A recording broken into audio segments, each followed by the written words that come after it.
న్యాయాధిపతుల గ్రంథం 6వ అధ్యాయం 11 నుండి 24 వచనాల వరకు ఒక్కొక్కరంగా మనం చదువుకుందాం. నేను చదువుతున్నాను. 11వ వచనం చూడండి. యెహోవా దూత వచ్చి అబీయజ్రీయుడైన యోవాషునకు కలిగిన ఒఫ్రాలోని మస్తకి వృక్షం క్రింద కూర్చుండెను. యోవాషు కుమారుడైన గిద్యోను మిద్యానీయులకు మరుగయ్యుండునట్లు గానుగ చాటున గోధుమలను దుల్లగొట్టుచుండగా సాధిక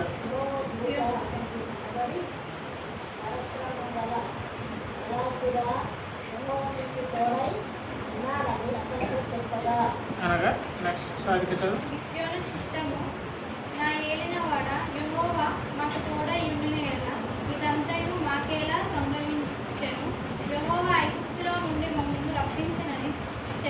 చెప్పుచు మా ప్రీతులు మాకు వివరించిన ఆయన అద్భుత కార్యములన్నీ ఏమాయను. యెహోవా మమ్మల్ని విడిచిపెట్టి మిద్యానీయులకు చేతిని మమ్మల్ని అప్పగించినని అతనితో చెప్పాను. నెక్స్ట్ పౌలు గారు. అంతటా యెహోవా అతని తట్టు తిరిగి బలము తెచ్చుకొని వెళ్ళి మిద్యానీయుల చేతుల నుండి ఇశ్రాయేలును రక్షింపుము, నిన్ను పంపిన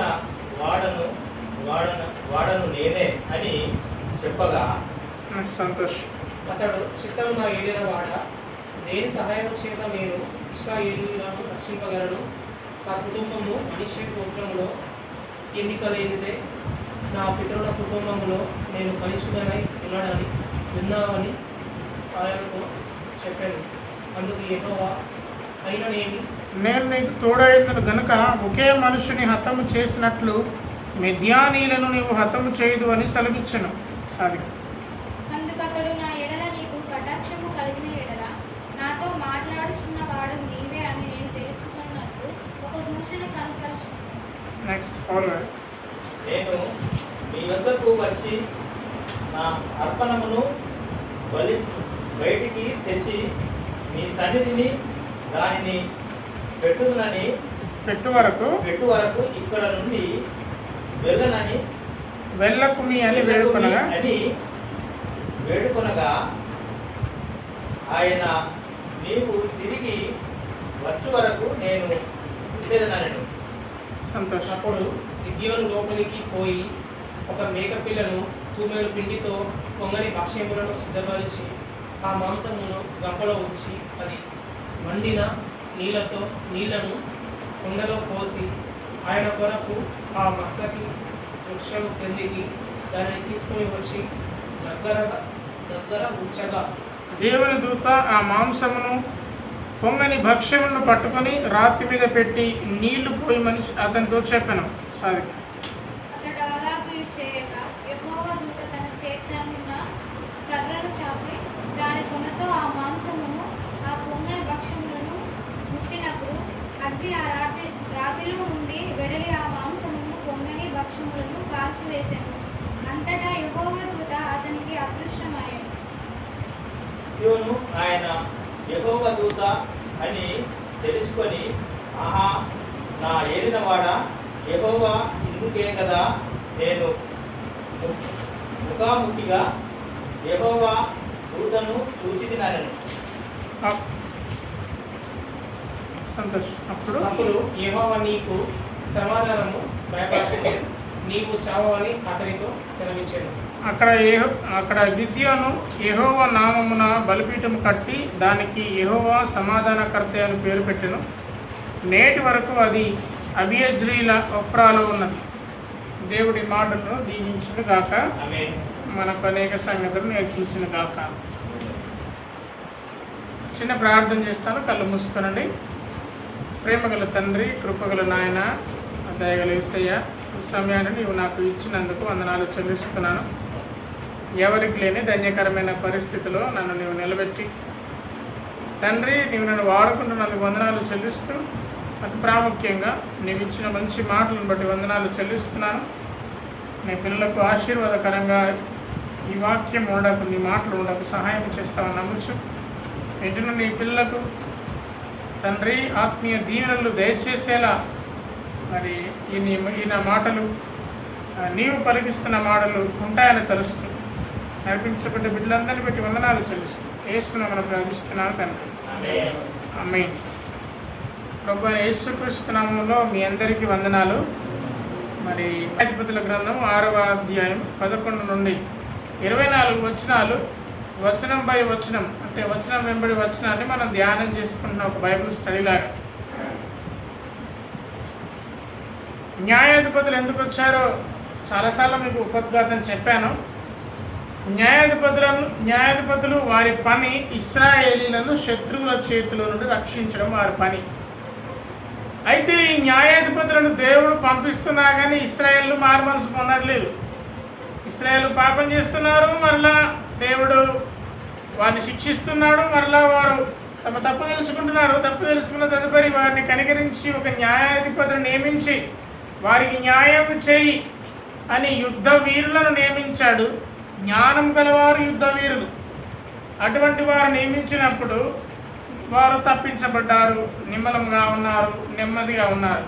కానీ మరి వారు మరలా పాపంలో పడ్డప్పుడు, మరలా వాళ్ళు పాపము చేసినప్పుడు మరలా వారు బానిస బ్రతుకుతున్నారు. ఎవరికో ఒకరికి బానిసగా వెళ్తున్నారు.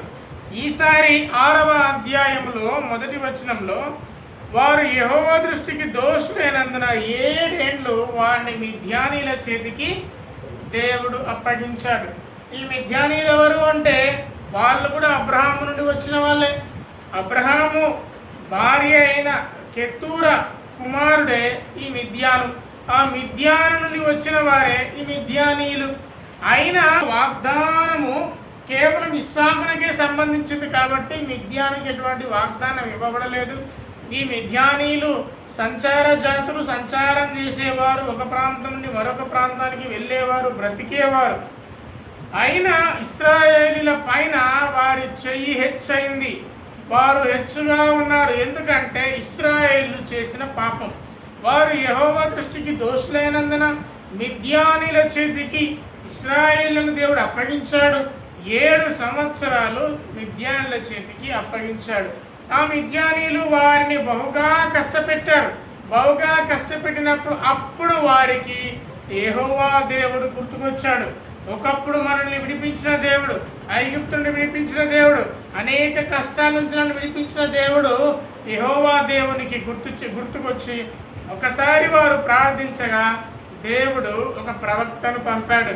దేవుడు ఆ ప్రవక్తను పంపినప్పుడు ఆ ప్రవక్త వచ్చి వారికి బోధిస్తున్నాడు. ఓ జనులారా, మీరు ఐగుప్తు దేశంలో నుండి మిమ్మల్ని బాధించిన వారి చేతిలో నుండి మిమ్మల్ని విడిపించి మీకు దేశం ఇచ్చాను కదా అని ఆ న్యాయాధిపతుల గ్రంథము 6వ అధ్యాయం 9వ వచనంలో ప్రవక్త, ఆ దేవుడు పంపిన ప్రవక్త బోధిస్తున్నాడు. ఓ ఇశ్రాయేలులారా, మీరు ఎందుకు ఈ విధంగా దిగజారారు? ఓ ఇశ్రాయేలులారా, మీరు ఎందుకు పాపం చేస్తున్నారు? మీరు చేస్తున్న పాపమును బట్టియే కదా మీరు బానిస బ్రతుకుతున్నారు. మీరు చేసిన అపరాధమును బట్టే కదా, నా దృష్టికి మీరు దోషులందుకే కదా, మీరు అపరాధం చేసి కదా మీరు బానిస బ్రతుకుతున్నారు. మిమ్మల్ని ఒకప్పుడు నేను ఐగుప్తు చేతి నుంచి మిమ్మల్ని విడిపించాను, మీకు గుర్తులేదా అని మరలా దేవుడు తను చేసిన మరి ఆ నిబంధనను వారికి ఒకసారి గుర్తు చేస్తున్నాడు. ఇశ్రాయేలుకు గుర్తు చేసి ఆ నిబంధనను నేను మీ పట్ల నేను ఏ విధంగా నెరవేర్చాను, అయినా మీరు దేవతలకు పూజిస్తూ, అమోరీల దేవతల్లో పూజిస్తూ మీరు విగ్రహారాధన చేశారు కాబట్టి మీకు పాపం వచ్చింది అని ప్రవక్త బోధించాడు. ఏమైందో తెలియదు. 10వ వచనం తర్వాత ఆ ప్రవక్త మాటలు ముగించబడతాయి. ఆ ప్రవక్త మాటలు కొంత అసంపూర్ణంగా ఉన్నట్టు మనకు అనిపిస్తుంది. ఆ ప్రవక్త మాటలకు వాళ్ళు స్పందించినట్టుగా లేదా స్పందన చూపనట్టుగా మనం అక్కడ చూడం. ప్రవక్త మాట్లాడుతూ మరి మీరు నా మాట వినకపోతే అన్న దగ్గర ఆగిపోతాడు. ఆ తర్వాత ప్రవక్త ఎవరు, ఎటువైపు నుంచి వచ్చాడు, ఎటు వెళ్ళాడనే సంగతి మనకు తెలియదు. ప్రవక్త మాటలు అసంపూర్ణంగా ఉన్నవి. అప్పుడు యెహోవా దూత డైరెక్ట్గా గిద్యోను దర్శించాడు. ఆ గిద్యోను ఎవరు? 11వ వచనంలో ఆ మాట చూస్తాం. యెహోవా దూత వచ్చాడు. అతడు అభియజ్జీయుడైన యోవాషునకు కలిగిన ఒఫ్రాలోని మస్తకీ వృక్షం కింద ఒక వ్యక్తి కూర్చున్నాడు. ఆ వ్యక్తి పేరు గిద్యోను. యోవాషునకు కలిగిన ఒఫ్రాలు అని మస్తకి కింద కూర్చున్న ఆ వ్యక్తి పేరు గిద్యోను. ఆ గిద్యోను వారి తండ్రి పేరు యోవాషు. ఆ యోవాషు కుమారుడైన గిద్యోను మిద్యానీలకు మరుగైనట్లు, అంటే మిద్యానీలకు దాక్కొని అతడు గానుగ చాటున గోధుమలను దుల్లగొడుతున్నాడు. దుల్లగొట్టడం అంటే మనకు తెలుసు కదా, దుల్లగొట్టడం తెలుసా తెలియదా? తెలుసు మీకు. ఎక్కడ ఈయన దుల్లగొడుతున్నాడు? గానుగ చాటున. గానుగ అంటే ఏంటి? నూనెను తీసే ఒక రకమైన పెద్ద బండరాయి. ఆ బండరాయిలో నుండి నూనెను తీస్తారు. ఆ గానుగ చాటున ఈయన గోధుమలను దుల్లగొడుతున్నాడు. చూడండి, ఆయన ఎందుకంత మరి దాక్కొని దుల్లగొట్టడానికి, గోధుమలను దుల్లగొట్టడానికి కారణం ఏంటంటే ఈ మిద్యానీలకు భయపడి ఇశ్రాయేలీలు కొండలలో గుట్టల్లో వాళ్ళు తమ ఇండ్లను స్థాపించుకుంటారు, ఇండ్లను కట్టించుకుంటారు, దుర్గములను స్థాపించుకుంటారు, బ్రతకడానికి స్థాపించుకుంటారు. అక్కడ వాళ్ళు బ్రతకాలి కాబట్టి ఏదో ఒక పని, గోధుమలు పండించడము, అక్కడ ఉన్న జీవనోపాధికి పని చేస్తున్నప్పుడు ఇప్పుడు వీరు మిద్యానీయులు ఇశ్రాయేలును వెలగొట్టిన తర్వాత వారు ఆ ప్రాంతాన్ని ఆక్రమించుకుంటారు. ఇశ్రాయేలు పోయేమో ఎక్కడ గుట్టలలో, సందులలో, లేకపోతే గుహలలో నివసిస్తున్నారు. అక్కడ వారు ఏదో గోధుమలు పండించుకుంటే వీళ్ళు ఏం చేశారంటే, ఈ మిద్యానీయులు ఏం చేశారంటే అక్కడికి వచ్చి వారి పంటలను నాశనం చేస్తున్నారు. అక్కడికి వచ్చి వారు పండించుకున్న ధాన్యాన్ని ఎత్తుకొని పోతున్నారు. అందుకే ఇప్పుడు ఈ మిద్యానీయులకు భయపడి ఈ గిద్యోను ఏం చేస్తారంటే ఈ గోధుమలు కనుక మిద్యానీయులు చూస్తే వాళ్ళు ఎత్తుకొని పోతారు, లేకపోతే నాశనం చేస్తారన్న విషయాన్ని గమనించి అక్కడ ఒక గానుగ చాటుకెళ్ళాడు. ఆ గానుగ బహుశా బాగా పెద్దదై ఉంటుంది, గోధుమ అది నూనె తీసే గానుగ. అక్కడ ఆ గోధుమలు దుల్లగొడుతున్నాడు. ఇతను మస్తకీ వృక్షం కింద కూర్చుండెను అని మనం ఈ వాక్యంలో చూస్తాం. ఈ మస్తకీ వృక్షము అంటే మనకు ఓక్ ట్రీ అని ఇంగ్లీష్లో అంటాం, ఓక్ ట్రీ. ఆ ఓక్ ట్రీ కింద ఆయన కూర్చున్నట్టుగా మనం అక్కడ చూస్తాం. అతడు గోధుమలు దుల్లగొడుతున్నాడు. గోధుమలు దుల్లగొడుతున్నప్పుడు యెహోవా దూత అతనికి కనబడి అన్న మాట మాత్రము చాలా విచిత్రమైన మాట అన్నాడు. దేవునికి స్తోత్రం. నిజానికి గిద్యోను ఏం చేస్తున్నాడు? గోధుమలు దుల్లగొడుతున్నాడు. ఎక్కడ దుల్లగొడుతున్నాడు? గానుగ చాటును దుల్లగొడుతున్నాడు. ఎందుకు చాటు మాట దుల్లగొడుతున్నాడు? బహిరంగంగా ఎందుకు దుల్లగొడతలేడు? ఎందుకు గోధుమల్లో దుల్లగొట్టడానికి బహిరంగ ప్రదేశం కాకుండా చాటుగా ఎన్నుకున్నాడంటే ఎవరైనా వచ్చి, అంటే మిద్యానీయులు వచ్చి ఆ గోధుమలు ఎత్తుకపోతారని భయపడి దేని పక్కన? ఆ గానుగ, నూనె తీసే గానుగ పక్కన కొడుతున్నాడు. అయితే యెహోవా దూత వచ్చి అతనితో అంటున్నాడు 12వ వచనంలో, పరాక్రమము గల బలాఢ్యుడా. నిజానికి ఆయన వ్యక్తిగత జీవితానికి ఆయన బ్రతికే బ్రతుకునకు యెహోవా దూత అన్న మాటకు అసలు సంబంధం ఉందా? ఆయన పిరికివాడి తీరు ఎక్కడో నూనె తీసే గానుగ క్రింద గోధుమలు దుల్లగొడుతుంటే, ఓ పరాక్రమం గల బలాఢ్యుడా, మైటీ మ్యాన్ ఆఫ్ వ్యాలర్ అని ఇంగ్లీష్లో అంటారు. మైటీ మ్యాన్ ఆఫ్ వ్యాలర్ అంటే భయంకరమైన పరాక్రమం గల వ్యక్తి పిరికివాడిలా గోధుమలను దుల్లగొడుతున్నాడు, దాక్కుంటూ. నిజానికి ఆయన అనుకుంటున్నాడు, ఒకవేళ గిద్యోను అనుకోవచ్చు, నేను పరాక్రమం గల బలాఢ్యుడిని, నేను ఎక్కడున్నాను అసలు? వాళ్ళకు భయపడి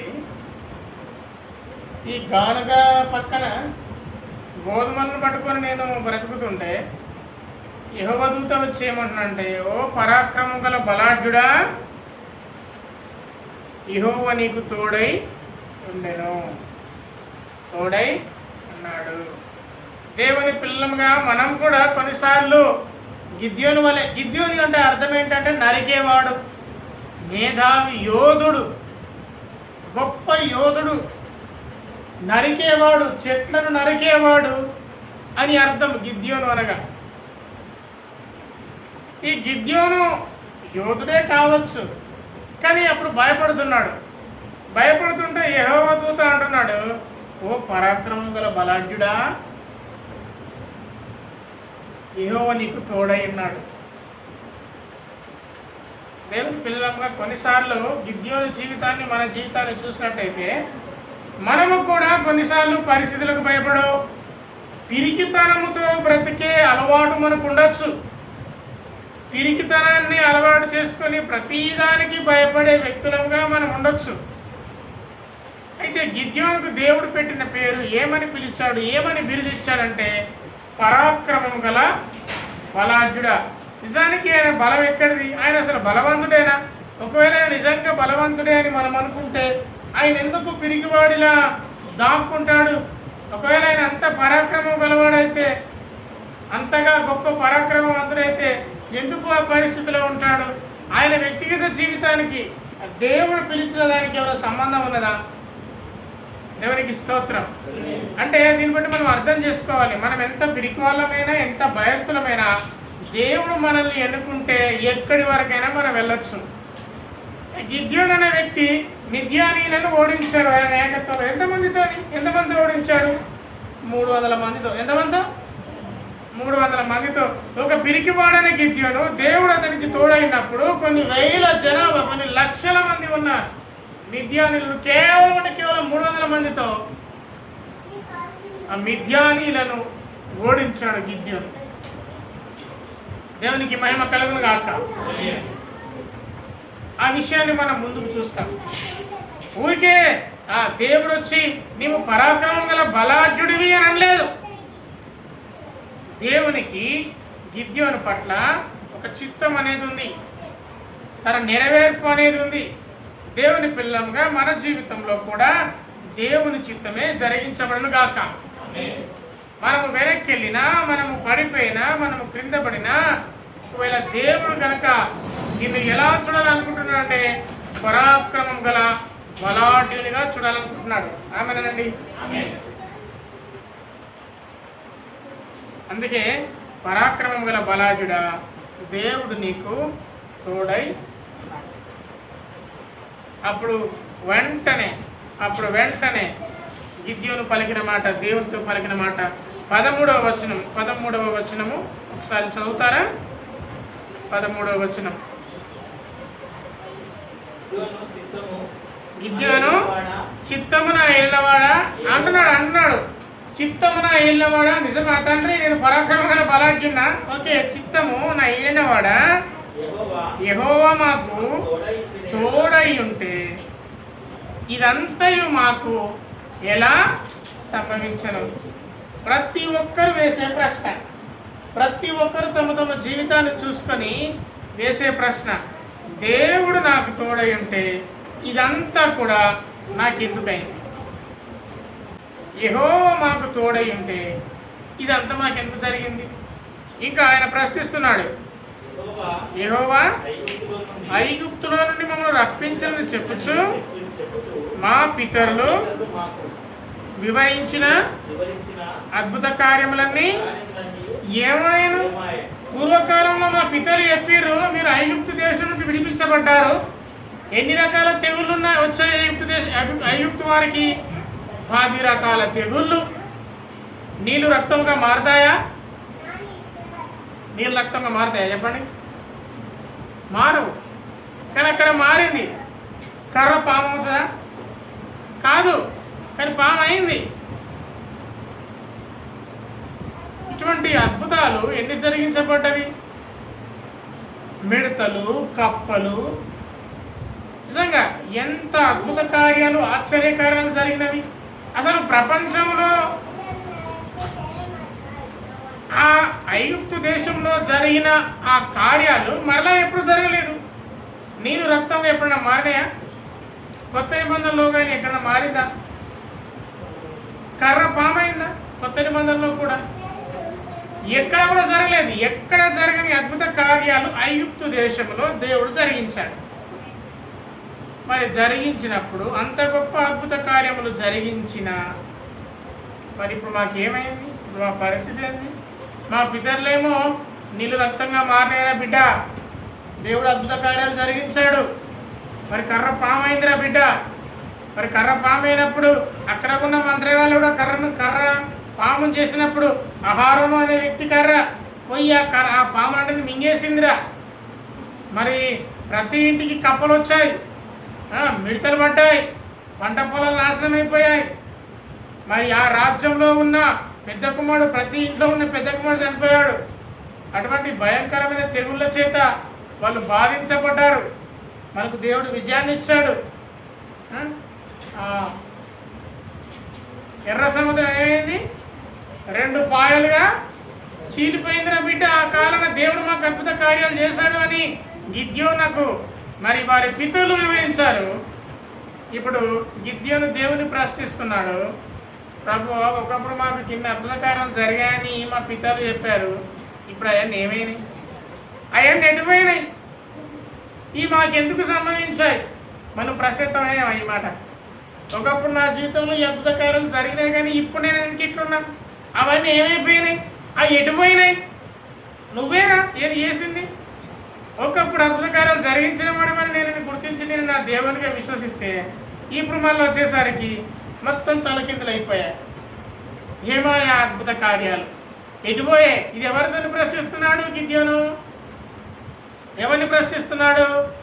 యెహోవా దూతను అన్నాడు, నీవు మాకు తోడై ఉంటే ఇదంతా మాకు సంభవించింది ఎట్లాగూ? గిద్యోనుతోని యెహోవాతో వచ్చి అన్నాడు, గిద్యోను, నువ్వు పరాక్రమం గల బలాఢ్యుడివి, నీకు దేవుడు తోడై ఉన్నాడంటే దేవుడు తోడై ఉన్నాడా?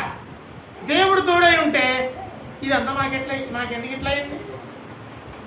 వాళ్ళు వెళ్ళగొట్టిరని మేము కొండలలో, గుట్టలలో, గుహలలో మేము బ్రతుకుతూ ఇక్కడేదో జీవనోపాధికి పని చేసుకుంటుంటే మరలా వచ్చి వారు మమ్మల్ని దోచుకొని పోతున్నారు, మా ప్రాణాలను హరిస్తున్నారు. నీవు మాకు కనుక నాకు తోడై ఉంటే ఇవన్నీ జరుగునా అని గిద్యోను ప్రశ్నిస్తున్నాడు. దేవుని పిల్లంగా ఇటువంటి ప్రశ్న మనం ఎప్పుడైనా దేవునితో వేసామా? దేవునికి వేసిన అనుభవం మనకుందా? ఉంది. అనేక సార్లు కష్టాలు, నష్టాలు అనుభవిస్తుంటే ఇదంతా నాకెందుకు సంభవించింది? ఇలా నాకెందుకు జరగాలి? యెహోవా మమ్మల్ని విడిచిపెట్టి మిద్యానుల చేతికి మమ్మల్ని అప్పగించను. ఈ విషయము దేవునికి తెలియదా? ఏమైనా దాన్ని నీ అద్భుతాలు మమ్మల్ని మిద్యానుల చేతికి అప్పగించబడ్డాం కదా, ఇది తెలియదా? అంటే తెలిసిన విషయాలే గిద్యోను చెప్తున్నాడు. దేవుని పిల్లంగా నేను మీకు చెప్తున్నాను, ప్రభు అయిన యేసుక్రీస్తు వారు ఈ లోకానికి వచ్చి ఆయన అన్న మాట ఏంటంటే, నేను వెళ్తాను, అయితే నేను మీతోనే ఉంటాను, మీలోనే ఉంటాను. దేవునికి మనము మన బాధను చెప్పుకున్న పరిస్థితులలో కొంచెం మనము ఓవర్గా చెప్తామేమో కదా. నీకు తెలదా తండ్రికి ఇట్లయింది, నీకు తెలదా తండ్రికి ఇట్లయింది, అసలు నేను ఎంత అయింది, ఇదైంది, అదైంది అనుకుంటూ మనము ఉన్నదానికి దానికి కొంచెం మసాలాలు యాడ్ చేసి ఎక్కువగా చెప్పడానికి ప్రయత్నం చేస్తాము. అయితే ఆ విషయము సర్వాన్ని సృష్టించిన దేవునికి సంపూర్ణంగా తెలుసు. దేవునికి స్తోత్రం. అందుకే 14వ వచనంలో యెహోవా అతని తట్టు తిరిగి మాట సెలవిస్తున్నాడు. చదువుతారా? అంతటా యెహోవా అతని చుట్టూ తిరిగి బలము తెచ్చుకొని వెళ్ళి మిద్యానీల చేతిలో నుండి ఇశ్రాయేలును రక్షింపుము, నిన్ను పంపిన వాడను నేనే. దేవునికి స్తోత్రం. గిద్యోను ఇవన్నీ చెప్పావు, కొంచెం బలం తెచ్చుకొని మిద్యానీల చేతుల నుండి ఇశ్రాయేలీలను రక్షింపు. యెషయా గ్రంథము 59వ అధ్యాయము మొదటి వచనం. యెషయా గ్రంథం 59వ అధ్యాయము మొదటి వచనము మరియు 2వ వచనం చదువుతారా? రక్షింపనేరకన్నట్లు యెహోవా హస్తము కుర్చ కాలేదు. అంటే కుర్చ అంటే మీకు తెలుసు కదా, చిన్న కాలేదు. విననేరక ఉన్నట్టు ఆయన చెవులు మందం కాలేదు. మందమైన చెవులకు వినపడదు. మీ దోషములు మీకును మీ దేవునికి అడ్డముగా వచ్చెను, మీ పాపములు ఆయన ముఖమును మీకు మరుగు పరిచెను గనుక ఆయన ఆలకింపక ఉన్నాడు. ఒకవేళ మనం ఆలోచన చేసుకోవాలి, భక్తులైన యెషయా ద్వారా దేవుడు సెలవిస్తున్న మాట, ఆయన రక్షింపగలవాడే. అయితే రక్షింపక ఉన్నట్లు ఆయన హస్తమేమి కురుచ కాలేదు, ఆయన చెవిలేమి మందం కాలేదు, ఆయన చెవులేమి మందంగా పెట్టేసుకొని నీ మాటలు వినకూడదని ఏమనుకోవట్లేదు. అయితే అడ్డం వచ్చేది ఏంటంటే మీ దోషములే. మీ దోషములను బట్టే కదా మీ ప్రార్థన నా సన్నిధికి చేరట్లేదు. దేవుని వాక్యం ఇంకా స్పష్టంగా ఉంటుంది. అది ఈ కాలంలో చెప్పకూడదు, కానీ మిమ్మల్ని బట్టే కదా ఆకాశం మంచు భూమి తన పంటను ఇవ్వకున్నది. మనము చేసిన దోషాలు, మనము చేసిన తప్పులు. ఆనాటి ప్రాంతం వాళ్ళు అట్నే ఉన్నారు, ఈ కాలం వారు అట్నే ఉన్నారు. మన పాపాన్ని మనము కడుక్కోవడం, శుభ్రం చేసుకోవడం పక్కన పెట్టేసి దేవుని మీద అంటున్నాం. ఎందుకు మిద్యానుల చేతికి దేవుడు అప్పగించాడు? దేవునికి సరదా అనేది ఊకే వీళ్ళు మంచిగా ఉంటారు, ఓ 2 రోజులకి వెళ్ళి బాగా కష్టపెడదామని సరదానా? వాళ్ళు చేసిన పాపాలు, వాళ్ళు చేసిన దోషాలే వారు మిద్యానుల చేతికి అప్పగించబడ్డారు. నీవెప్పుడైతే నీ పాపాన్ని వదిలిపెట్టకుండా ఉంటావో నీవు దేనికో ఒకదానికి బానిసగా బ్రతుకుతావు. రోజు ఎంతోమంది బానిసలను చూస్తుంటాను నేను. ఎవరిని చూస్తుంటాను? బానిసలను చూస్తుంటాను నేనే. వాడు సెల్లుకు బానిస, ఇంకోడేమో తాగడానికి బానిస, ఇంకోడేమో సోమర్తనానికి బానిస, ఇంకోటేమో తిట్టడానికి బానిస, ఇంకోటేమో కొట్టడానికి బానిస.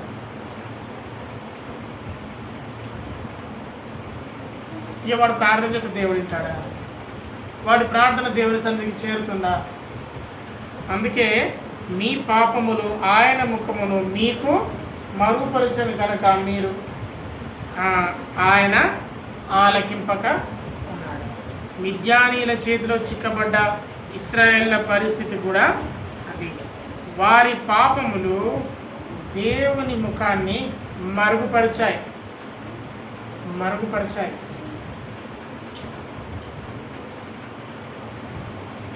మొన్న నేను హైదరాబాద్ వెళ్ళాను. వెనక వైపు కూర్చున్నాను. మొత్తం పొల్యూషన్. ఎంతో తెలుసా? కనుచూపు మేర కొంతవరకు మాత్రమే పొగుంది. ఆ తర్వాత వచ్చేదే కనిపిస్తలేదు, ఏది కనబడతలేదు. అక్కడ బైక్లు వస్తున్నాయా, ఏమైనా వస్తున్నాయా కనిపిస్తలేదు.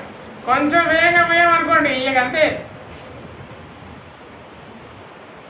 కాళ్ళని ఎదురుకొచ్చి చేరవలసిన మనే ఉండకపోవచ్చు.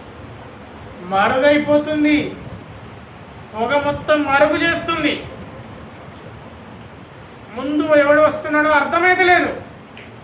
ఆ విధంగానే మన పాపాలు కూడా ఒక పొగవలే ఉండి దేవుని సన్నిధికి చేరకుండా, మన ప్రార్థన దేవుడు వినకుండా అడ్డుకుంటుంది. పాపం అంత శక్తివంతమైనది. నమ్ముదామా? పాపమునకున్న శక్తి ఏంటో తెలుసా? నీ ప్రార్థన దేవుని సన్నిధికి చేరకుండా ఉంటుంది. ఇశ్రాయేలు కూడా పాపం చేశారు కాబట్టి వారికి పరిస్థితి, వారు పాపాన్ని ఒప్పుకోవట్లేదు. కానీ మా పరిస్థితి ఎందుకు ఇట్లా అయింది, మేము ఎందుకు ఇట్లా ఉన్నాం? దేవుని ప్రియ పిల్లలముగా మన తప్పులు, మన పొరపాట్లు, మన బలహీనతలు ఒప్పుకొనకుండా దేవుడు మన ప్రార్థన వినడు. అయితే ఎప్పుడైతే ఇశ్రాయేలీలు తాము తప్పు చేశామో, దేవుడిచ్చిన స్వతంత్రాన్ని మేము వ్యర్థం చేసుకున్నామని గుర్తెరిగి ఎప్పుడైతే ప్రార్థన చేశారో అప్పుడు దేవుడు ఒక వ్యక్తిని ఎన్నుకున్నాడు. ఆ వ్యక్తి పేరు గిద్యోను. ఆ వ్యక్తిని వాడుకొని దేవుడు ఇశ్రాయేలును విడిపించాడు.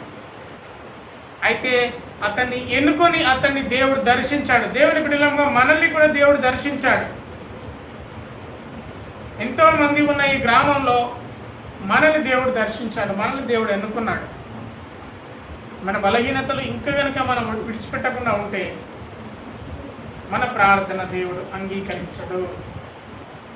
అయితే ఎప్పుడైతే గిద్యోను దేవుని ప్రశ్నిస్తున్నాడో, మాకెందుకు ఇట్లా అయిందని ప్రశ్నిస్తున్నాడో, నీవు అద్భుత కార్యములు చేసావని మా పితరులు చెప్పుకున్నారు. మా పితరులు, మా పూర్వపు వ్యక్తులు, మా తండ్రులు, మా తండ్రుల తండ్రులు, మా తాతలు ముత్తాతలు బ్రతికున్నప్పుడు కథలుగా చెప్పేవాళ్ళు ఐగుప్తు దేశంలో నీ అద్భుతాల గురించి. ఇప్పుడు ఏమైనా అని ప్రశ్నించినప్పుడు గిద్యోను తెచ్చుకో, నేను నిన్ను పంపిన వాడనని చెప్పగా 15వ వచనం అంటున్నాడు,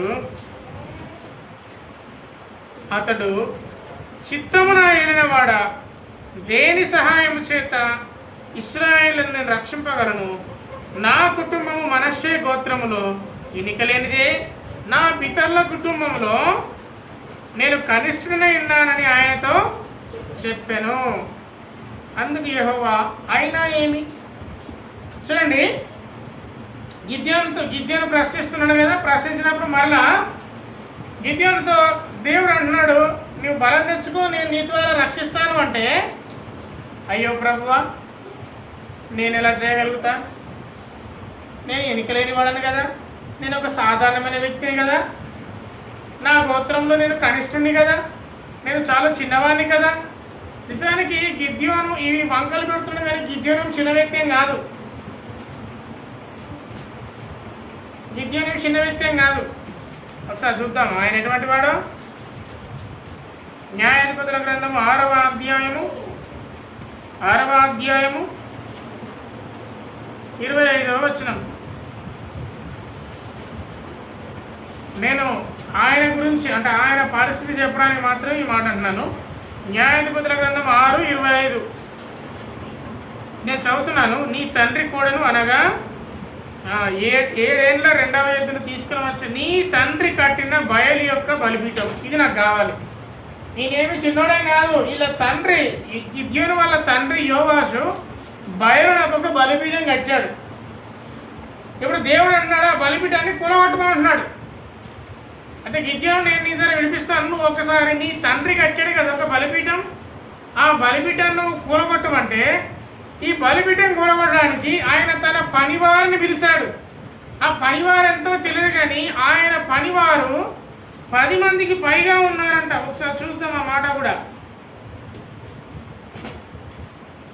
27వ వచనంలో గిద్యోను తన పనివారిలో 10 మందిని తీసుకొని వచ్చాడు. అంటే ఇంకున్నారు పనివారు, అందులో కేవలం 10 మందిని మాత్రమే తీసుకొని వచ్చాడు.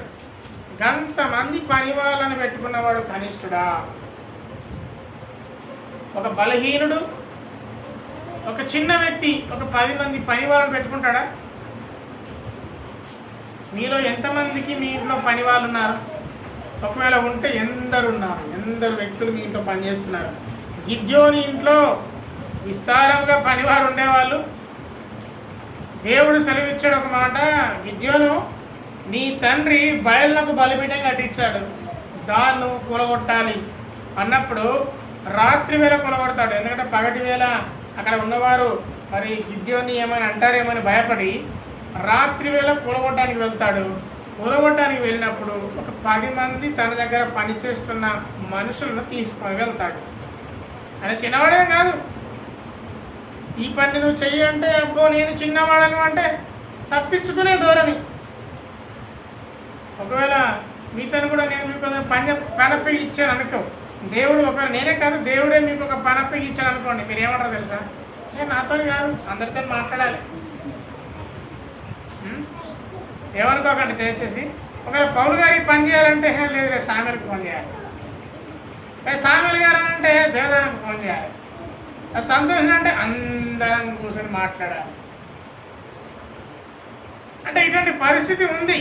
ఇక్కడనే కాదు, ప్రతి దగ్గర ఉంది. అయితే దేవుడు ఎన్నుకున్నది మాత్రం గిద్యోని.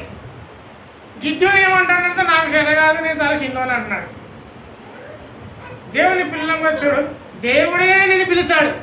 ఒకవేళ ఇది నేను ఇస్తున్నాను పిలుపు, నేను ఇస్తే కాబట్టి మీరు అలా చెప్పచ్చు, కానీ దేవుడే స్వయంగా కనబడి గిద్యోను నువ్వు ఈ పని చేయమంటే, అంటే నేను చాలా చిన్నోని, కనిష్ఠుణ్ణి, బక్కవాణ్ణి, నా గోత్రం ఎన్నికలేదే, నేను ఉత్తపుత్రపు అని మనష్య గోత్రపు అని, ఆ మనష్య గోత్రంలో నేను చాలా చిన్నవాడిని.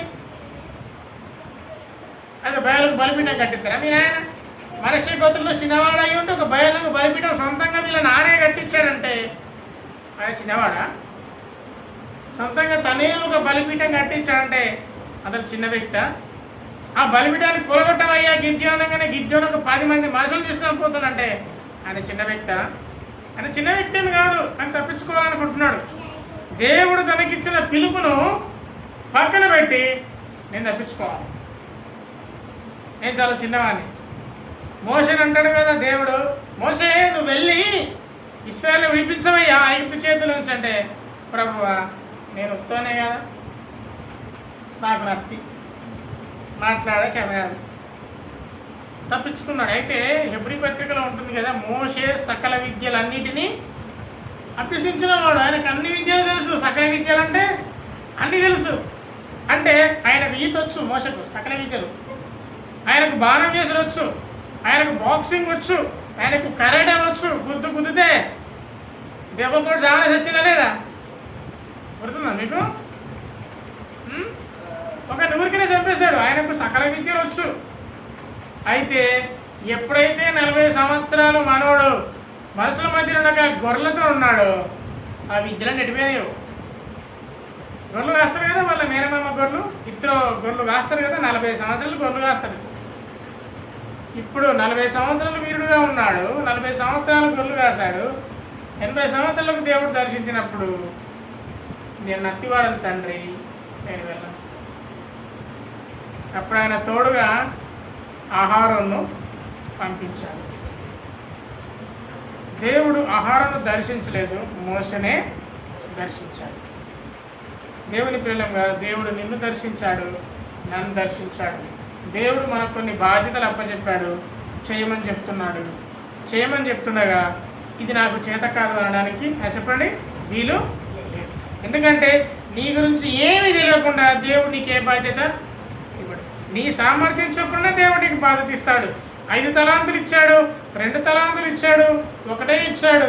5 తలాంతులు ఇచ్చిన వారికి దేవునికి తెలుసు వీడు 5 తలాంతులు 10 చేయగలడు. 2 తలాంతులు ఇచ్చిన వారికి 2 4 చేయగలని తెలుసు. 1 తలాంతులు ఇచ్చినవాడు 1 2 చేయగలని దేవునికి తెలుసు. 5 తలాంతులు ఇచ్చినవాడు 5 చేశాడు. 2 ఇంకో 2 సంపాదించాడు. 1 వాడు సోమరిపోతాడు, వాడు తీసిన దాన్ని పొందవిచ్చాడు, తీసుకొచ్చి పాత పెట్టాడు. సామర్థ్యాన్ని వాడుకోలేని, దేవుడిచ్చే సామర్థ్యాన్ని వాడుకోలేని సోమరిపోతు. అందుకే దేవుడు అన్నాడు, సోమరివైనా చెడ్డవాడా. గిద్యోనుతో అంటున్నాడు, నేను నిన్ను విడిపిస్తాను, నేను నీ ద్వారా ఇశ్రాయేలును విడిపిస్తాను అని అన్నప్పుడు, నేను చిన్నవాడిని, నేను ఎన్నికలేని వాడిని, నేను మామూలు వ్యక్తిని అంటున్నాడు. అయితే ఇంకేమంటున్నాడు, నా పితరుల కుటుంబంలో నేను కనిష్ఠుడు, అందుకు యెహోవా. అయితే ఏంటి? 16వ వచనం చదవండి ఒకసారి. 16వ వచనం, నేను నీకు తోడయిందును గనుక ఒకే మనిషిని హతము చేసినట్టు మిద్యాన్లు నీవు హతము చేయదు అని సెలవిచ్చాను. ఒక్క మనిషిని నువ్వు చంపుతావు కదా, ఇట్లా చంపుతావు, ఒకే మనిషిని చంపినట్టు ఆ మందందరిని నీవు చంపుతావు. ఒక మనిషిని నీవు చంపినట్టు, ఒక మనిషిని నీవు చంపావంటే, ఆ ఒక్క మనిషిని నీవు చంపావంటే అర్థం ఏంటి? ఇక నీ వైపు నష్టం ఉండదు, నీ వైపు చచ్చిపోవడాలు ఉండవు. నువ్వు ఒక్క మనిషిని చంపితే ఒకటి చచ్చిపోతాడు. అట్లాగే వాళ్ళందరినీ నీవు సంహరిస్తావు. దేవునికి స్తోత్రం. దేవుడిచ్చిన నిబంధన, దేవుడు చేసిన వాగ్దానం, నేను నిన్ను చూడండి, నేను నిన్ను 16వ వచనం, నేను నీకు తోడై ఉండను. దేవుడు మనకు తోడు అనండి, దేవుడు మనకు తోడు. ఇమ్మానుయేల్ అంటే అర్థం ఏంటో తెలుసా? దేవుడు మనకు తోడు. దేవునికి స్తోత్రం. దేవుడు నీకు తోడైనాడు, దేవుడు నాకు తోడైనాడు. దేవుడు నా పట్ల నీ పట్ల ఏమి చెయ్యాలని ఆశపడుతున్నాడో అదే జరుగును కాక. ఆమెదేనండి. దాని నుండి మనం వెనక తీసి పోవద్దు. అందుకే 17వ వచనంలో చదివితే 17వ వచనం ఒకసారి చదవండి. 17వ వచనం. ఇప్పుడు గిద్యోను కొంచెం లైన్లోకి వచ్చాడు. ఒకవేళ నీకు కటాక్షము కలిగితే నాతో మాట్లాడుచున్నవాడు నీవే అని తెలుసుకున్నట్లు ఒక సూచన చూపము. ఇక ఇది మనకు ఒక పిచ్చి. ఇప్పుడు మనకు ప్రూఫ్స్ కావాలి. దేవుడే వచ్చి మాట్లాడుతుంటే, అయితే నువ్వే అయితే నాకు ప్రూఫ్ కావాలి, నువ్వే అయితే నాకు ప్రూఫ్ కావాలి, ఒక సూచన నాకు చూపు. బుద్ధి లేని ఈ తరం వారు సూచక క్రియలను అడుగుదురు, జరగాలంతే. ఆ సూచక క్రియలు మరీ సిల్లిగా ఉంటాయి. ఎంత సిల్లిగా ఉంటాయంటే నవ్వుకోవడానికి పనిచేస్తాయి. ఈయన ఏం సూచక క్రియ అడిగాడు, ఏమి కావాలని కోరుకున్నాడు? ఒకసారి చూస్తే 18వ వచనము 18వ వచనం ఇదిగో చదవండి ఒకసారి. నేను నీ యొద్దకు వచ్చిన నేను నీ యొద్దకు వచ్చి అర్పణమును బయటకు నా అర్పణాన్ని బయటికి తెచ్చి నీ సన్నిధి దాని నీ సన్నిధిని పెట్టు వరకు ఇక్కడ ఇక్కడ నుండి వెళ్ళకు.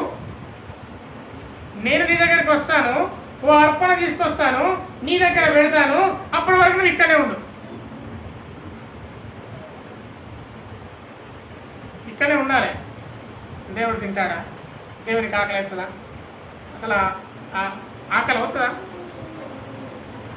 అసలు పరలోక రాజ్యంలో మనకు ఆకలి తప్పులు ఉంటాయా? ఉండవు కదా. స్వయంగా దేవునితో అన్నాడు, ఒక అర్పణ తీసుకొస్తాను. అర్పణ ఎవరికి? ఎవరికి ఆకలి? ఎవరికి? మనకు అవుతుంది. మనకు అవుతుంది. మనం ఏం చేయాలి? భోజనం చేయాలి. మనకు అవసరం భోజనం. నేను నీకు ఒక అర్పణ చేస్తాను, నువ్వు అప్పటి వరకు ఇక్కడనే ఉండు. దేవుని దూతకు ఆజ్ఞాపిస్తున్నాడు, దేవుని దూతకు చెప్తున్నాడు అని చెప్పి నేను చదువుతున్నాను చూడండి. ఆయన నీవు తిరిగి వచ్చే వరకు నేను ఉంటాను అని చెప్పాడు. 19వ వచనం. అప్పుడు గిద్యోను వినండి, అప్పుడు గిద్యోను లోపలికి పోయి ఒక మేక పిల్లని తీసుకున్నాడు, తూమెడు పిండిని తీసుకున్నాడు. తూమెడు పిండి అంటే ఎంత ఎంత ఉంటుంది వింటున్నారా? తూమెడు పిండి అంటే 4 కుంచాలు. 4 కుంచాలు అంటే ఎన్ని కిలోలు? 40 కిలోలా? నిజమా? నిజమేనా? నాకు తెలియదు. నిజమేనా? తూమెడు అంటే 4 కుంచాలా? 4 కుంచాలంటే 40 కిలోల. 40 కిలోలేనా? 4 కిలోల? ఓకే చూడండి, 48 కిలోల భక్ష్యాలు చేశాడు. భక్ష్యాలు తిన్నారు ఎప్పుడన్నా? భక్ష్యాలు అంటే ఏంటి? భక్ష్యాలు తెలియదా? ఏంటి? బూరెలు లాంటివి కాదు, బూరెలే భక్ష్యాలు. గోధుమ పిండిలో బెల్లం ఎంత చూసినా దాన్నే భక్ష్యాలు అంటారు. ఈయన 48 కిలోల గోధుమ పిండిని ఎప్పుడు పిసికిండు. ఈ పిసకడానికి ఎంతమంది పని చేసిండ్రు? ఆ గోధుమ పిండిని పిలిచి ఈయన బూరెలు తయారు చేసి, అంటే మనం బూరెలు అంటాము, ఆంధ్ర వైపు భక్ష్యాలు అంటారు. భక్ష్యాలే నిజానికి, బూరెలనే ఎవరో కనిపెట్టుకుని భక్ష్యాలు. 48 కిలోల భక్ష్యాలు చేసింది. అంటే మీ లెక్కల చొప్పున 45 కిలోలు అన్నాను, 40 అనుకుందాం. భక్ష్యాలు చేసి ఓ మేకపిల్లని తీసుకొని మేకను కోసి కూరండి అప్పటిదాకా యెహోవా దూత అక్కడనే కూర్చున్నాడు. ఈయన గోధుమ పిండి దుకాణంలో కొనుకొచ్చి ఇక్కడ విసుకాలంటే చాలు బాధలకే ఉంటుంది. అన్ని కిలోలు దేవునికి అర్పించడానికి తీసుకొని వచ్చాడు. తీసుకొని వచ్చి ఆ మాంసమును గంపలో ఉంచాడు. అది వండిన నీళ్లను కుండలో పోసాడు. మస్తకి వృక్షం దగ్గరికి దాన్ని తీసుకొని వచ్చాడు. 20వ వచనం. దేవుని దూత ఆ మాంసమును పొంగని భక్ష్యములను పట్టుకొని రాతి మీద పెట్టి నీళ్లు పోయమని చెప్పాడు. ఆ భక్ష్యాలు తీసుకున్నాడు, నీళ్లు పోయమని చెప్పాడు. నీళ్లు పోయమని చెప్పినప్పుడు యెహోవా దూత తన చేతనున్న కర్రను చాపి దాని కొనతో ఆ మాంసమును ఆ భక్ష్యాలను పుట్టినప్పుడు అగ్ని ఆ రాతి నుంచి బయటకు వచ్చింది, వాటన్నిటినీ కాల్చివేసింది. ఒక సూచన. దేవునికి స్తోత్రం. ఇది గిద్యోను అనే సూచన. దేవుని పిల్లలుగా దేవుని వాక్యం చెప్తుంది. మరి గిద్యోను కొంచెము మరి తెలిసి తెలియక సూచన అడిగింది, కానీ మనం అట్టి సూచనలు అడగరాదు. చెప్పండి, అడగరాదు. కొంతమంది భక్తుల జీవితాన్ని నేను మీకు చూపిస్తాను. వాళ్ళు సూచనలు అడిగారు. ఇది నిజం, దేవుడు ప్రత్యక్షమే ఇది నీకు ఇస్తాను అన్నప్పుడు ఇది నిజమా? అయితే నాకు ప్రూఫ్ చూపి. ఇస్తానన్నదే ఓకే, దానికి ప్రూఫ్ కావాలంట.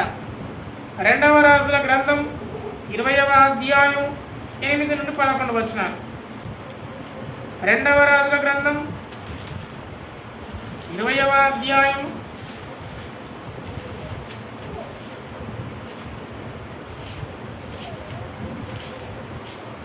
8 నుండి 11 వచనాలు. హిజ్కియా ఏ విధంగా దేవుణ్ణి శోధించాడు. హిజ్కియాకు మరణకరమైన వ్యాధి వచ్చినప్పుడు హిజ్కియా నువ్వు చనిపోతావంటే ఆయన ప్రార్థన చేసినప్పుడు దేవుడు అతనికి 15 సంవత్సరాల ఆయుష్ను ఇచ్చాడు. హిజ్కియా నీకు దేవుడు 15 సంవత్సరాల ఆయుష్ని ఇచ్చాడంటే నాకు ప్రూఫ్ ఏదా అంటాడు హిజ్కియా. విన్నారా? నాకు ప్రూఫ్ ఏంటి తండ్రి నేను బ్రతుకుతానని? నీ బ్రతికే ప్రూఫ్ రా నాయన. కానీ దానికి కూడా ప్రూఫ్ కావాలట. 15 సంవత్సరాల బ్రతికితే అదే ప్రూఫ్. లేదు లేదు, నాకు ప్రూఫ్ కావాలంటే దేవుడు ఒక సూచన ఇచ్చాడు. యెహోవా నన్ను స్వస్థపరచుటకు నేను 3వ దినమున ఆయన మందిరంలోకి ఎక్కిపోతున్నటకు సూచన ఏదని హిజ్కియా యేషయ్యను అడగా యేషయ్య ఈ మాట అన్నాడు. తాను సెలవిచ్చిన మాట యెహోవా నెరవేర్చినటకు ఆయన దయచేసిన సూచన ఏదనగా నీడ 10 మెట్లు ముందుకు నడిచిన కనుక కదా, అది 10 మెట్లు వెనక్కు నడిచినట్లా. అవునా? ఆయన యెహోవా మందిరంలోకి ఎక్కిపోతుంటే మెట్లుంటాయి కదా, మెట్ల మీదకి వెళ్ళి నడుస్తుంటే నీడ ఎటువైపు పోతుంది? ముందుకు నడవాలి. మనం నీడ ఎటుపోతుంది? ముందుకు నడవాలి. అంటే ఆయన ఎండ కొట్టినప్పుడు ముందుకు నడవాలి. అయితే ముందుకు నిజానికి నడవలసిన నీడానికి వెనక్కి నడుతుందిరా బాబు అని అన్నాడు. అయితే హిజ్కియా అన్నాడు, నీడ 10 మెట్లు ముందరకు నడుచుట అల్పము, కానీ నీడ 10 గడులు వెనకకు నడుచుట చాలును. అంటే నడుస్తుంటే ముందుకు నీడ పడుతుంది. అంటే వెనక వైపు సూర్యుడు ఉన్నాడు, ఈ నీడ పడుతుంటే ముందుకు నడుస్తుంది. అయితే నీడ ముందుకు నడుస్తుంది కదా, నమ్మకుండా వెనక్కి నడిస్తే సరిపోతుంది, నేను నమ్ముతా అంటే చివరికి దేవుడు ఒక మాట అన్నాడు. ప్రవక్త అయిన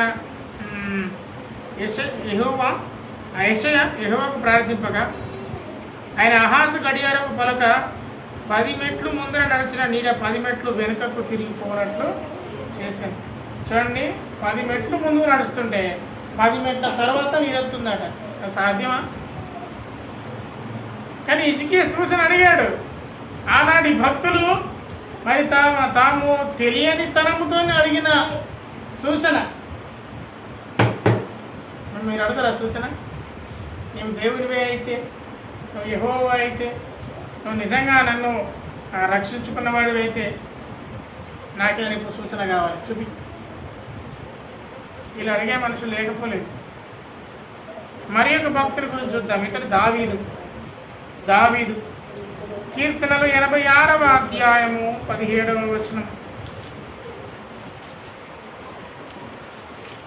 కీర్తనలు 86వ అధ్యాయము 17వ వచనం. యెహోవా, నీవు నాకు సహాయుడవై నన్ను ఆదరించున్నావు. నా పగవారు చూసి సిగ్గుపడినట్లు శుభకరమైన ఆనవాలు నాకు కనపరచును. దావీదు కూడా ప్రూఫ్స్ అడుగుతున్నాడు. అయితే వాళ్ళు భక్తులు, మరి విశ్వాసంలో ఎదిగిన వాళ్ళు, వాళ్ళని మనము తగ్గించాలని కాదు.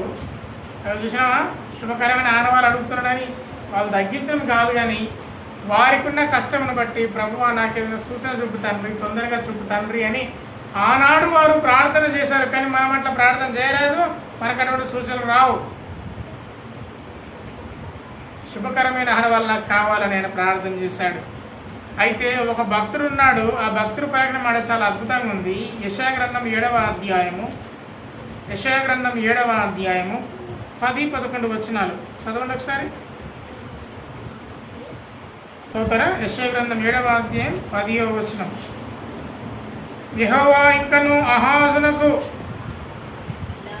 ఇలాగ సెలవిచ్చును, నీ దేవుడైన యెహోవా సూచన అడుగుము.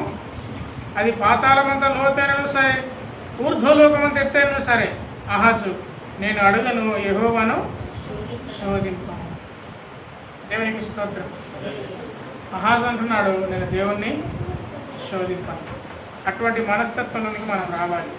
దేవుణ్ణి శోధించే వారంగా మనము ఉండకూడదు. కానీ గిద్యోను ఆ విధంగా శోధిస్తున్నాడు. గిద్యోను ఆ విధంగా ఆలోచన చెప్తున్నాడు.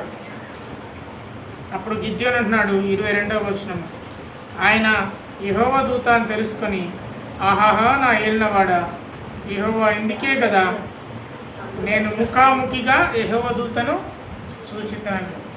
అప్పుడు అనుకున్నాడు, నిజంగా ఇప్పుడు చూపించిన తర్వాత నేను నిజంగా యెహోవా దూతను చూశాను. అప్పుడు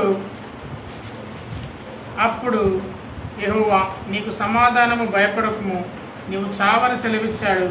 అప్పుడు గిద్యోను అక్కడ బలిపీఠం కట్టాడు. అక్కడ యెహోవా సమాధానకర్త అని పేరు పెట్టాడు. నేటి వరకు అది అక్కడ ఉన్నది. దేవునికి స్తోత్రం. మరి గిద్యోను మరి సూచన చూపించగానే అక్కడ ఒక బలిపీఠాన్ని కట్టాడు. దేవుని బిడ్డగా కొంతమంది న్యాయాధిపతులు న్యాయాధిపతులను చూస్తున్నట్టయితే వారేమీ సూచన అడగలేదు, వారేమీ గుర్తడగలేదు, వారేమీ ఏది అడగలేదు. దేవుని మాటకు విధేయత చూపారు. ఒక ఒత్నీయాలన్న న్యాయాధిపతి ఉంటాడు కదా, దేవుడు అతన్ని న్యాయాధిపతిగా నియమిస్తే దేవుని మాటకు లోబడి అతడు వెళ్ళాడు. యెహూదు అనే న్యాయాధిపతి కూడా దేవుని మాటకు విధేయత చూపాడు. షంగర్ కూడా దేవుని మాటకు విధేయత చూపి మునుకోలు కర్రతో అంటే ముళ్ళ కట్టెతోని మరి అక్కడ తన శత్రువులందరినీ సంహరించినట్టుగా చూస్తాం. కానీ కొంతమంది విచిత్రమైన న్యాయాధిపతులను మనం చూస్తాం. ఒక బారాక్ అనే వ్యక్తి దెబోరాతోని నీ వస్తేనే నేను యుద్ధంలోకి పోతా అంటాడు. ఇక్కడ గిద్యోను కూడా సూచన చూపిస్తేనే నేను నమ్ముతాను, నేను యుద్ధం చేస్తాను అంటున్నాడు. దేవుని బిడ్డలంలో ఇటువంటి సూచనడానికి మనం లేము. మనకిచ్చిన గొప్ప సూచన ఏంటంటే రక్షణ. ఆమేన్. మరి దేవుడు మనం రక్షించాడు, మనల్ని ఇప్పటి వరకు కాపాడుతున్నాడు, కనికరిస్తున్నాడు, మన జీవితాన్ని బాగు చేస్తున్నాడు. దేవునికే మహిమ కలుగును గాక. ఎప్పుడైతే దేవుని మహిమ కొరకు మనం వాడబడతామో, దేవుని కృపలో నిలబడతామో, మన ప్రతి దినము దేవుడిచ్చే సూచనలు అనుభవిస్తూనే ఉంటాం. మన జీవితంలో అద్భుతాలు జరుగుతాయి, కుటుంబంలో అద్భుతాలు జరుగుతాయి. నీకు ఏది లోటు దేవుడు రానియడు. దేవుని వాక్యం ఉంది కదా, అడుగుడి మీకు ఇవ్వబడను, వెతుకుడు మీకు దొరుకును, తట్టుడు మీకు తీయబడు, అడిగే ప్రతివాడు పొందును. అయితే నీవు అడుగుతున్నావా? ఇదే ప్రశ్న. నీవు వెతుకుతున్నావా? ఇదే ప్రశ్న. నువ్వు తడుతున్నావా? ఇదే ప్రశ్న. నీవు అడగట్లేదు. నీ ఒకవేళ అడిగినా నీ భోగేచ్ఛల కొరకు అడుగుతావు, కాబట్టి నీకేమి దొరకదు. కాబట్టి నీ భోగేచ్ఛల కొరకు, నీ ఇష్టానుసారమైన కోరికల కొరకు దేవుని అడగకూడదు. నువ్వు ఒకవేళ అడిగితే అది నీకు దొరకదు. నీవు దేన్ని వెతకాలి? లోకంలో మొదటగా ఆయన రాజ్యమును నీతిని వెతకాలి. నువ్వు నీతిగా బ్రతకాలి, ఆయన రాజ్యం వచ్చును కాకని ప్రార్థన చేయాలి. అప్పుడు అవన్నీ నీకు దొరుకుతాయి. కానీ నీవు అది మాత్రం చేయవు. హృదయం అనే తలుపునొద్ద నిలుచుంటూ తడుచున్నాను, ఎవడైనా నా స్వరం విని తలుపు తీస్తే నేను లోపలికి వస్తానంటే నువ్వు ఆ తలుపు తీయవు. ఎందుకంటే నీ హృదయంలో దేవునికి చోటు లేదు, వాక్యానికి చోటు లేదు, దేవుని మాటలకు చోటు లేదు. ఈ లోకపు మర్యాదకు, ఈ లోకపు మాటలకు చోటున్న నీకు దేవుని మాటలు వినాలంటే ఎందుకంత ఆయాసం? దేవుని వాక్యము ఆలకించాలంటే ఎందుకంత కష్టం? దేవునితో మాట్లాడడానికి ఎందుకంత సోమర్థనం? కూర్చుని మాట్లాడమంటే గంటలు మాట్లాడుతున్న నీవు ఒకసారి నిలబడి ప్రార్థన చేయమంటే ఎంతసేపు చేస్తావు? ఇది మన ఆత్మీయ జీవితం. ఒకవేళ సరిగా ఉంటే దేవుడు దీవించును గాక, సరిగా లేకపోతే సరి చేసుకుందుము గాక. దేవుడు మనల్ని అందరినీ ఈ వాక్యం ద్వారా బలపరచడం నమ్ముతూ, గిద్యోను వలె మాత్రం మనము సూచనల మీద బ్రతకకూడదు. గిద్యోను వలె మాత్రము నాకు సూచన చూపిస్తేనే నేను వెళ్తానని అనకూడదు.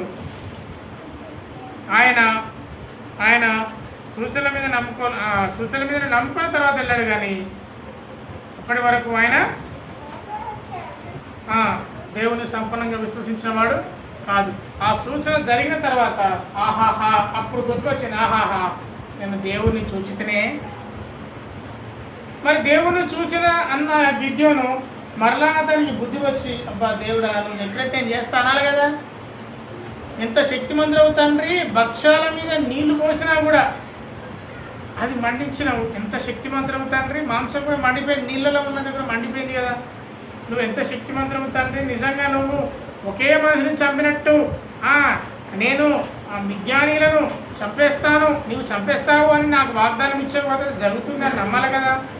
నమ్మలే. తర్వాత మళ్ళీ సూచనలు అడుగుతున్నాడు. ఇప్పుడేమో సూచన అడిగిందో తెలుసా?